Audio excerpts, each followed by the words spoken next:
Қайырлы күн достар, қалдарыңыз қалай? Егер сіз кофені қатты жақсы көретін болсаңыз, осы видео сізге арналады. Үй жағдайында өте оңай жасалу жолын көрсетемін. Бар болған кофе ұнтағы, қант және сүт керек. Ең алдымен біз 250 граммдық стақанды аламыз. 1 қасық кофе, 1 қасық қант және 1 қасық қайнаған, бірақ суытылған суды құямыз.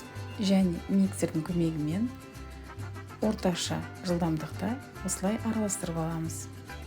Сосын жылдамдығын көбейтіп, астынан жоғары қарай жайлап көтеріп отырып, миксерлейміз.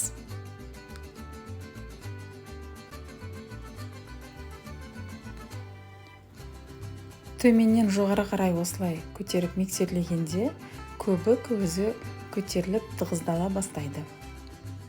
Осылай жақсылап миксерлеп болғаннан соң, миксерімізді сөндіріп, көбіктерімізді, яғни пенамызды араластырамыз. Жай ғана, міне осындай өте тығыз формада жасалынды. Енді керек мөлшерде мен мұнда 150 грамм сүттің бірінші жартысын қосып жақсылап араластырып алдым. Сосын қалған жартысын қостым. Егер сіз ыстық кофе ішкіңіз келсе, онда сүтті ыстық қосыңыз. Егер ыстық күні салқын кофе ішкіңіз келсе, онда салқын сүт қоса беруіңізге болады.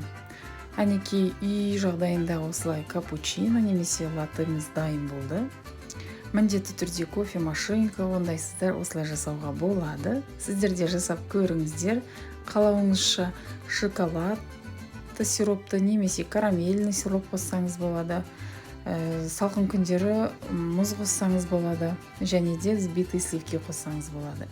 Дәмі деген ерекше, үйдегі жай кофе ұнтағымен жасап жүрген кофелерден ерекше болып шығады. Тура бір кофеханада кофе ішіп отқандай боласыз. Міндетті түрде жасап көріңіздер. Ас болсын. Рецепт ұнаса, лайк басып, пікір қалдыруды ұмытпаңыздар. Сау болыңыздар.